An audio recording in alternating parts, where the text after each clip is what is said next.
여러분들의 삶은 과연 어떠한 삶이라고 여러분 스스로 얘기하고 싶으십니까? 우리들의 삶은, 나의 삶은 내가 원하든지 원하지 않든지 간에 남한테 평가를 받을 수밖에 없다는 거죠.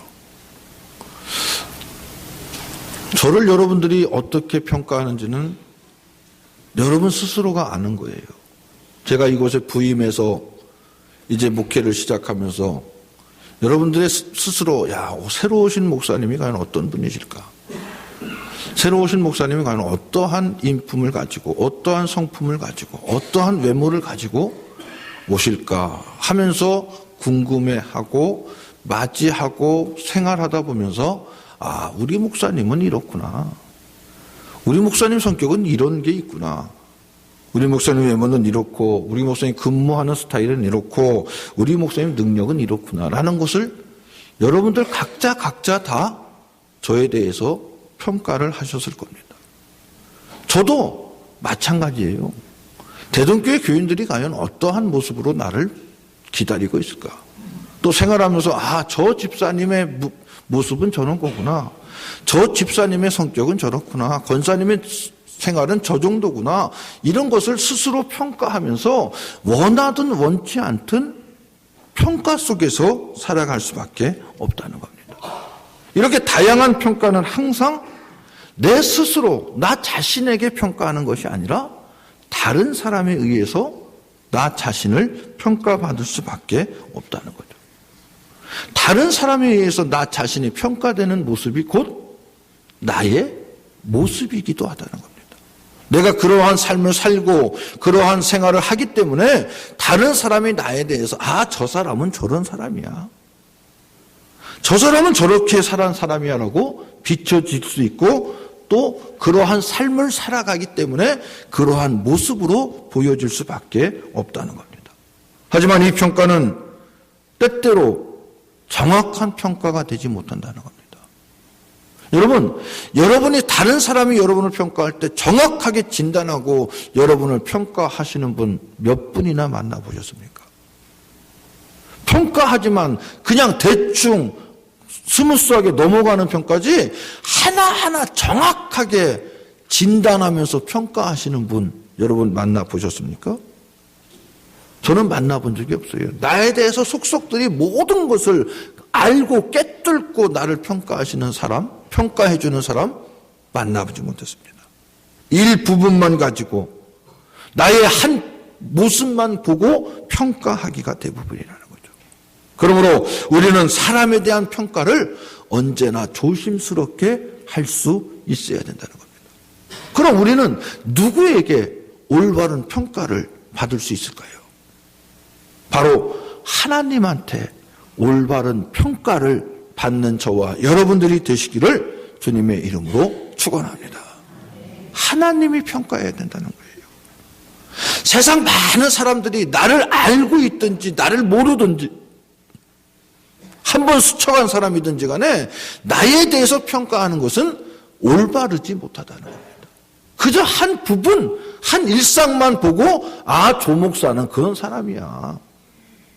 조 목사는 그래. 이렇게 평가하는 것이지 모든 것을 다 세세히 관찰하면서 정확한 평가는 누가 해야 된다고요?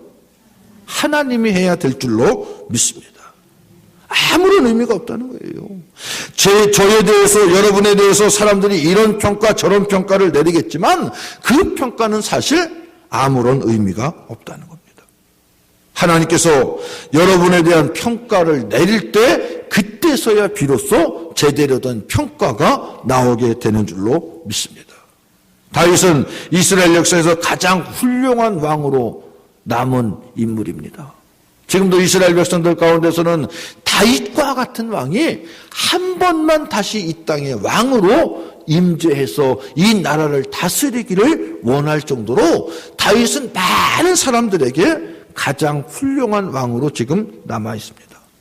이스라엘 통일 왕국을 이루어 가장 넓은 영토를 차지한 왕이고, 또 하나님께서 이 다윗의 가문을 통해서 메시아를 약속해 주셨으며, 모든 백성들은 항상 다윗과 같은 지도자가 서기를 기대하고 있습니다.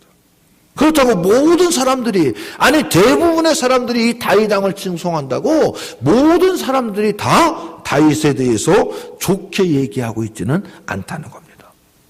사울의 가문이나 다윗이 압살롬을 피해 도망다닐 때 다윗을 저주하는 시므이 같은 사람은 다윗에 대해서 악평한 사람입니다. 다윗을 인정하지 않았습니다. 아무리 훌륭해도 반대자가 있기 마련이고 적이 있기 마련입니다. 그리고 역사적 상황이 또한 그 평가를 뒤집기도 한다는 거죠. 따라서 세상이 내리는 평가가 아닌 하나님이 내린 평가가 올바른 평가요 진정한 평가인 줄로 믿습니다. 그것만이 유효하다는 거예요. 근데 이 다윗에 대해서 오늘 하나님께서 뭐라고 말씀하고 있습니까? 오늘 말씀 22절에 보면 내가 이새의 아들 다윗을 만나니 내 마음에 맞는 사람이라. 내 마음에 맞는 자라. 이렇게 얘기하고 있습니다. 이것이 바로 다윗이 하나님 앞에 받은 평가입니다. 내 마음에 맞는 자. 사람이 평가한 것이 아니라 지금 하나님이 다윗을 평가하는데 뭐라고 얘기하냐면 내 마음에 맞는 자라는 겁니다. 하나님께서 다윗을 보셨을 때 그를 보니 내 마음에 맞는다는 거예요. 내 마음에 맞는다는 말은 하나님의 마음과 일치하는 사람이요 하나님의 마음과 같은 뜻을 가진 사람이라는 뜻입니다. 이 얼마나 놀라운 표현입니까? 이 얼마나 대단한 표현입니까? 하나님의 마음에 맞는 사람. 우리 모두가 하나님의 마음에 맞는 성도가 되시기를 주님의 이름으로 축원합니다. 하나님 마음에 꼭 맞는 사람. 이것보다 더 이상의 평가가 있을까요? 여러분, 우리가 인생을 살아가면서 많은 삶을 살아가면서 많은 사람을 만납니다.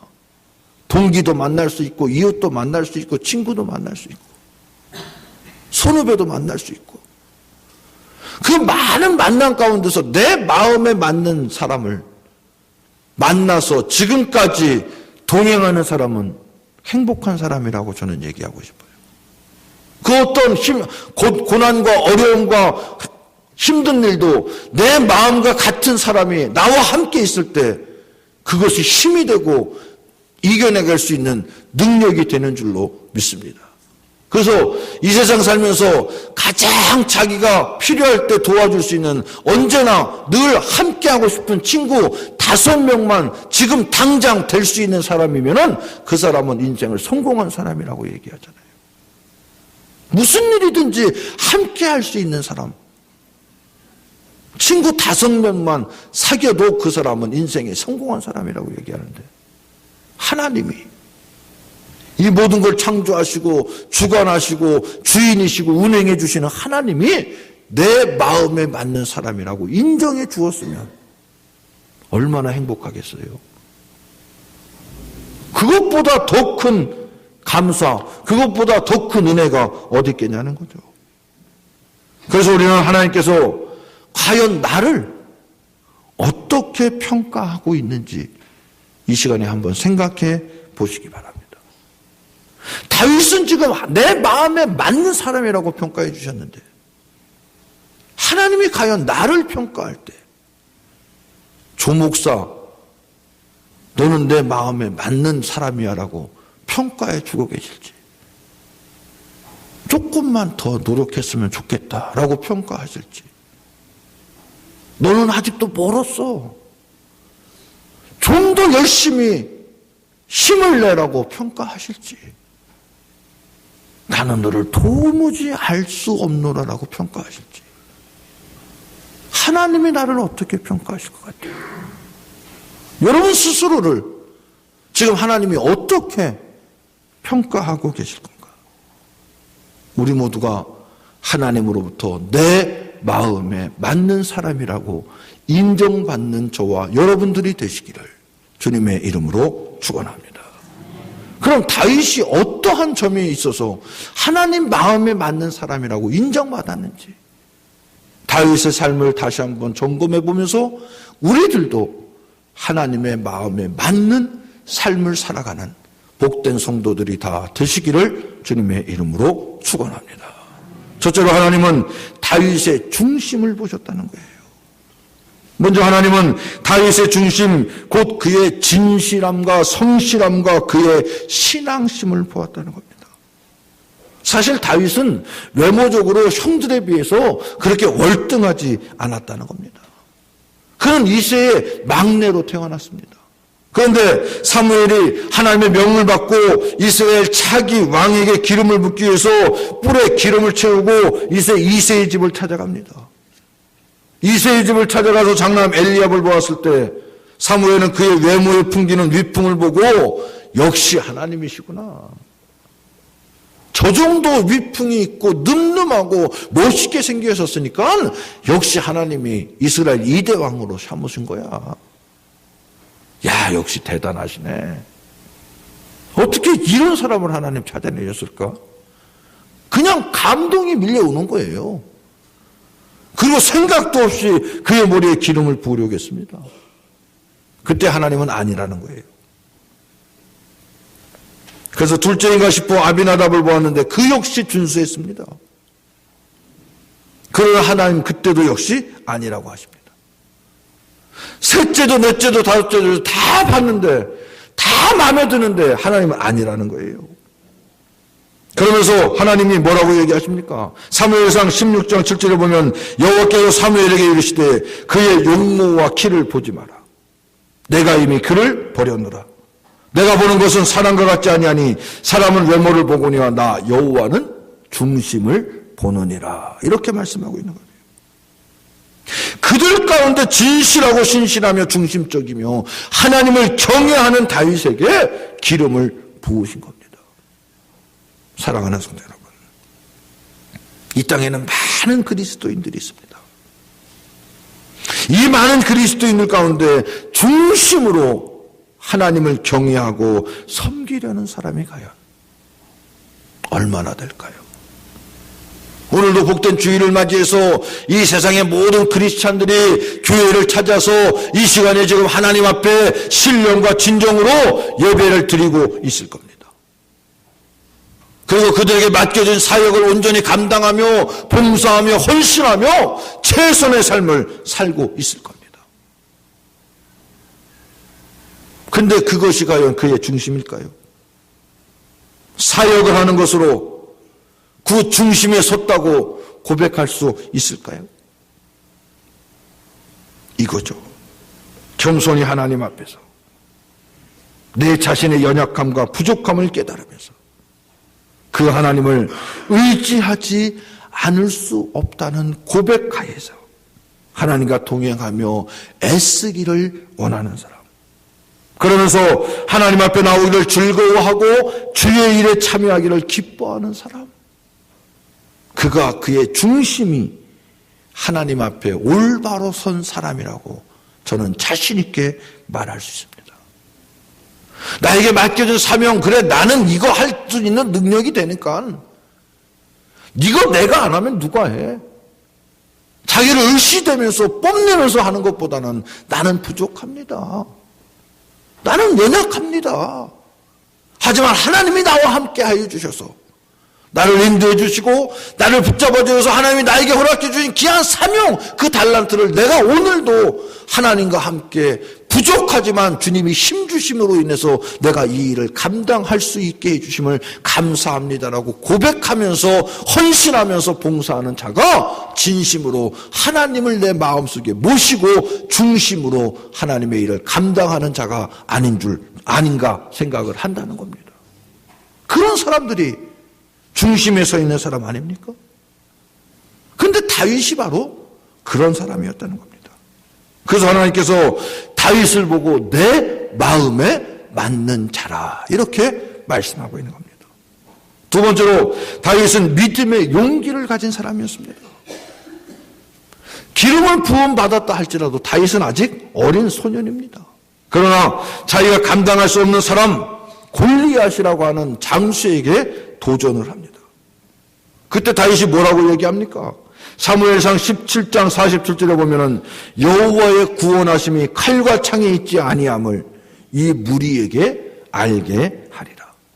전쟁은 여호와께 속한 것인즉 그가 너희를 우리 손에 넘기시리라. 이렇게 당당하게 말하고 전쟁터로 나갑니다.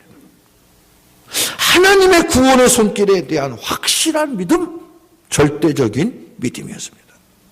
여러분, 골리앗이라고 하는 큰 장수가 앞에 놓고 있을 때 어린 소년 다윗밖에 없어서 다윗이 지금 골리앗을 향해서 전쟁은 여호와께 속한 것인즉 그가 너희를 우리 손에 넘기시리라 말씀하고 지금 다윗이 골리앗에게 나가는 겁니까? 지금 전쟁터예요. 거기에는 한 나라의 왕 사울도 있었고 사울 왕이 출전하는데 장수들이 그만 뒷짐지고 예루살렘에 있었겠습니까? 수없이 많은 장수들, 군사들이 왕과 함께 출전했습니다. 그런데도 골리앗의 모습을 보고 아무도 골리앗과 대항해서 싸울 생각을 하지 못하고 그저 벌벌 떨고 있을 때 다윗이 분명하게 전쟁은 여호와께 속한 것인즉 그가 너희를 우리 손에 넘기시리라는 구원의 손길에 대한 확실한 믿음을 가지고 나간 줄로 믿습니다. 이것이 이 순간만일까요? 그렇지 않잖아요. 다윗은 어떠한 싸움에서든지 자기 자신의 이름을 내걸고 나간 적이 없습니다.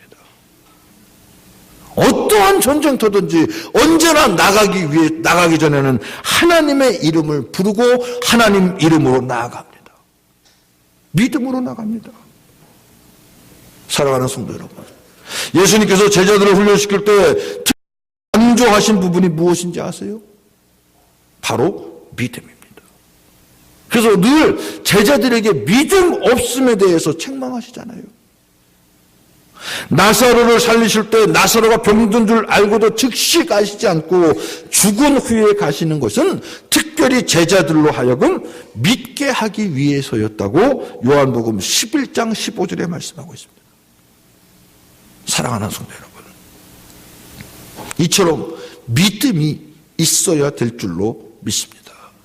믿음이 있어야 인내할 수도 있는 거예요. 믿음이 있어야 용기를 가질 수도 있습니다. 또 믿음이 있어야 사랑할 수도 있는 줄로 믿습니다. 그리고 믿음이 있어야 하나님의 역사에 동참할 수 있는 줄로 믿습니다. 그래서 이 믿음을 가진 다윗에게 하나님께서는 내 마음에 맞는 자라 이렇게 인정해 주고 있는 줄로 믿습니다. 세 번째로 하나님께서 택하심에 대한 절대적인 믿음이 있었다는 겁니다. 다윗은 하나님이 하실 것과 사람이 할 수 있는 것, 하나님께서 하실 일과 자신이 할 일을 분명히 구분할 줄 아는 사람이었다는 거죠. 이러한 모습을 통해서 하나님이 다윗을 만족해 했다는 겁니다. 그러한 모습을 보고 하나님께서 다윗에게 내 마음에 맞는 자라고 인정해 주었다는 거예요. 여러분 보세요. 하나님이 세운 이스라엘 첫 번째 왕 사울은 처음에는 얼마나 겸손했습니까? 그러나 시간이 지날수록 교만해져서 자신이 해야 할 것과 또 자신이 해서는 안 될 것을 구분하지 못했습니다. 블레셋이 이스라엘에 쳐들어왔을 때 사무엘이 정한 기한 내로 오지 않자 백성들이 뿔뿔이 흩어지기 시작합니다. 이에 불안감을 느낀 사울이 스스로 제사장이 되어서 번제와 화목제를 지냅니다. 그런데 이게 왕이 해야 될 일이 아니라는 겁니다. 번제와 화목제는 제사장이 하나님 앞에 드려야 될 일인 겁니다. 제사장이자 선지자인 사무엘이 이것을 인도해야만 했습니다. 하지만 백성이 흩어진다는 이유로, 불안하다는 이유로 사울은 스스로 이것을 범하고 말았습니다.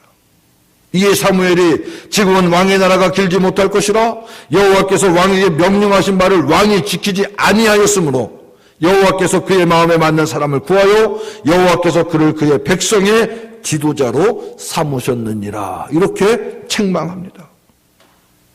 하지만 다윗은 하나님의 일에서 자신이 해야 할 것과 자신이 해서는 안 될 것에 대해 명확히 알았고 또한 철저히 그것을 지켰습니다.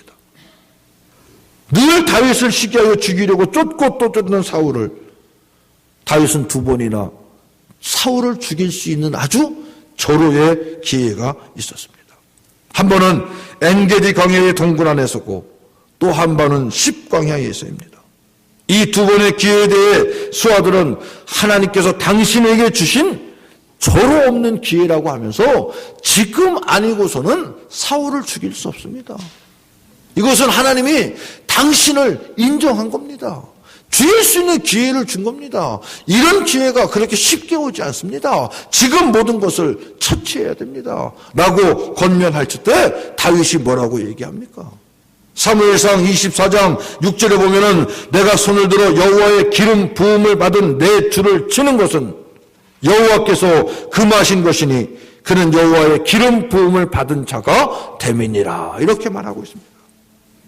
하나님께서 세우신 사람을 내 마음대로 내 뜻대로 함부로 할 수 없다는 겁니다. 이거는 하나님의 절대 주권, 하나님의 절대 권위에 대해서 순종하는 믿음이 없이는 결코 이렇게 할 수 없다는 겁니다. 하나님의 주권을 인정하는 것, 그것이 바로 올바른 믿음이라는 거죠.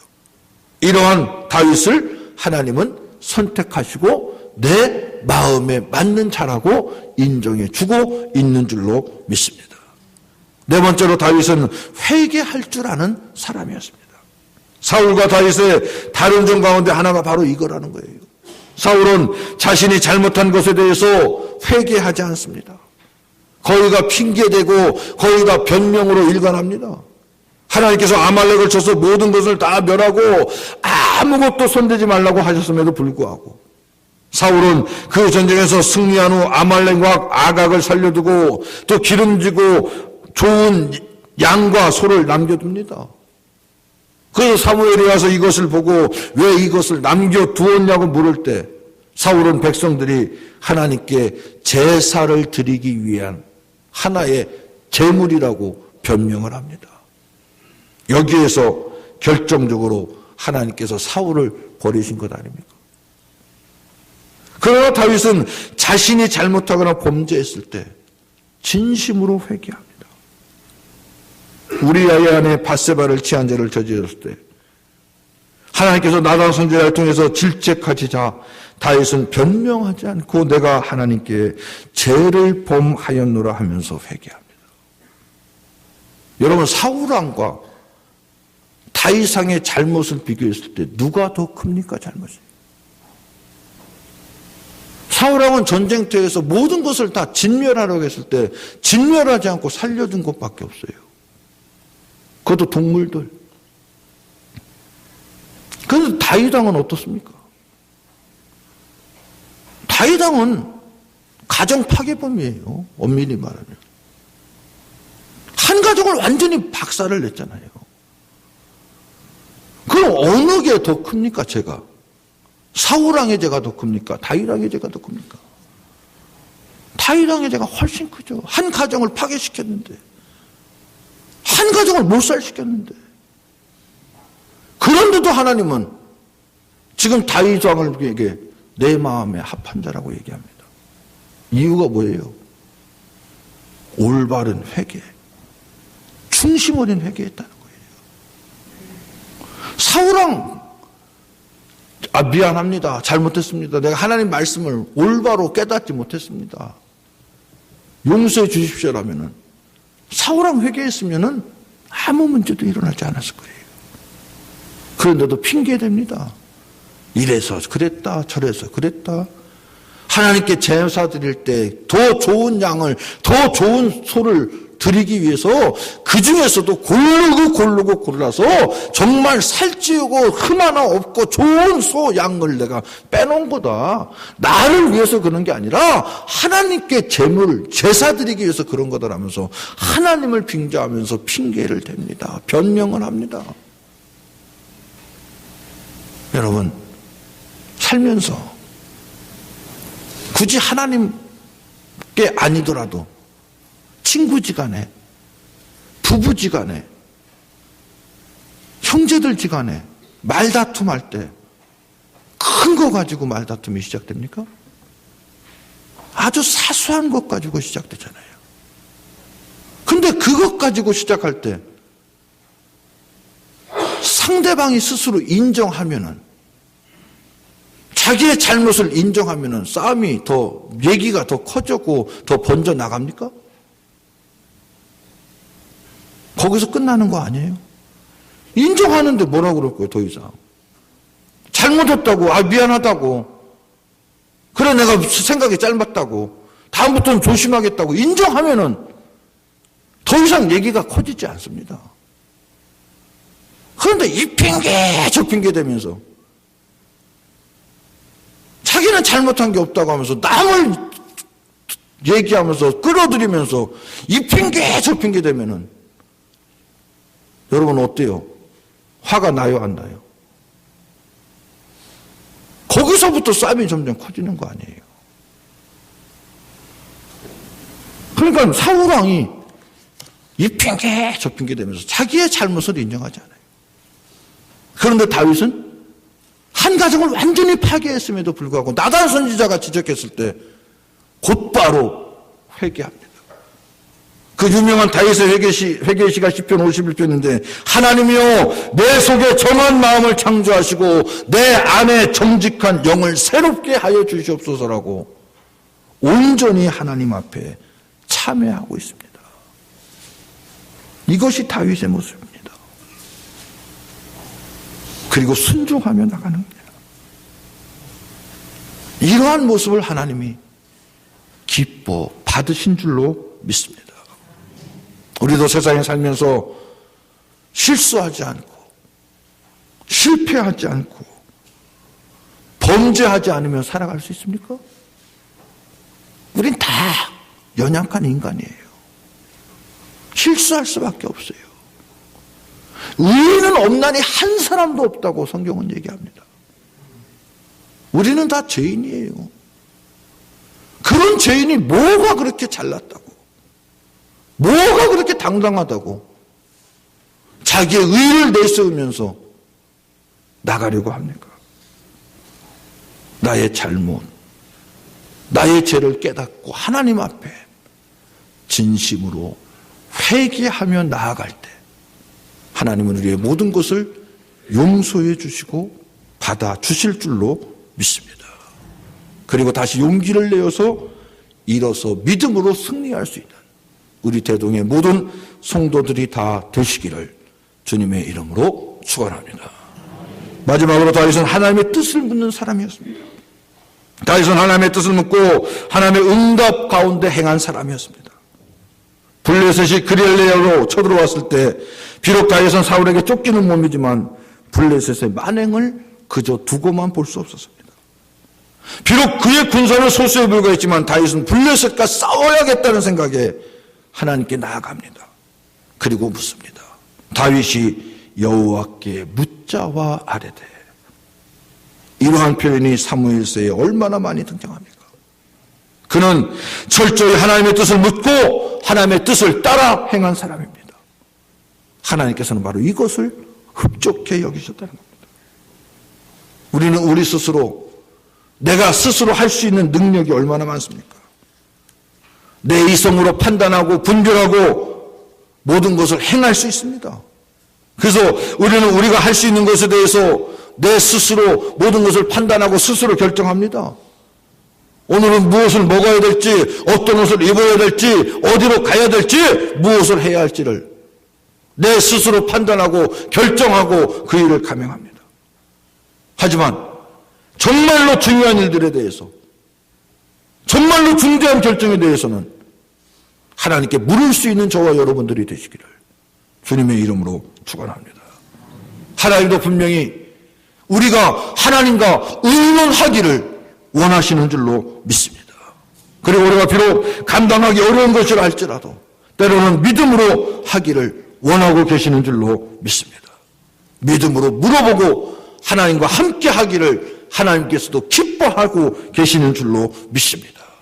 하나님께 묻고 함께 하기를 기뻐하는 다윗, 그 다윗을 하나님은 내 마음에 꼭 맞는 사람이라고 인정해 주고 있는 줄로 믿습니다.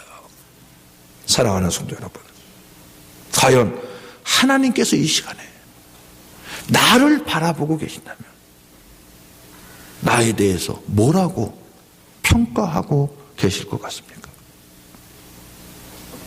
나를 보고 계신다면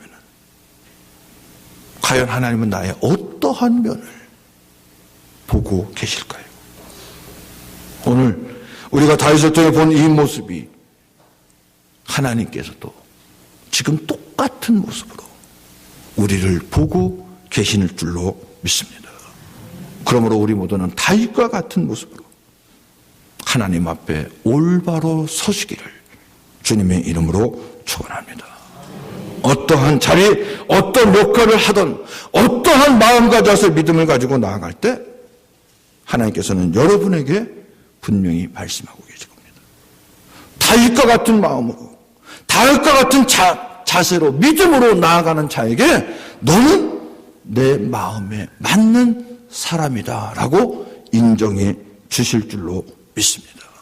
사랑하는 성도 여러분, 어떠한 자리, 어떤 역할을 하든 어떠한 마음과 자세를 가지고 가든 우리는 언제나 나와 함께 하고 계시는 주님이 있음을 고백하고 하나님 앞에 올바른 삶, 올바른 믿음을 통해서 언제나 내 마음에 맞는 자라고 인정받을 수 있는 우리 대동의 모든 성도들이 되어져서 날마다 주님과 함께 승리하며 하나님의 영광을 드러내는 복된 성도들이 다 되시기를 주님의 이름으로 축원합니다. 아멘.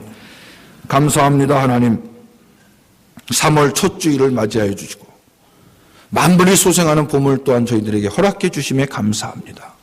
우리들의 믿음이 언제나 주님 의지하고 주님 바라보는 흔들리지 않는 믿음 되게 하여 주시옵소서. 그래서 주님의 마음에 맞는 성도가 되게 하여 주시고 주님의 뜻을 확인할 수 있는 믿음 또한 허락하여 주셔서 언제나 우리의 중심이 하나님 우선주의의 삶을 살아갈 수 있도록 축복하여 주시옵소서. 그래서 좌로나 우로나 치우치지 않게 하여 주시고 오직 주님 바라보며 믿음으로 승리하며 하나님의 영광을 드러낼 수 있는 복된 우리 대동의 모든 성도들 될 수 있도록 인도하여 주시옵소서. 이 모든 말씀을 우리 구주 예수님의 이름으로 기도드리옵나이다. 아멘.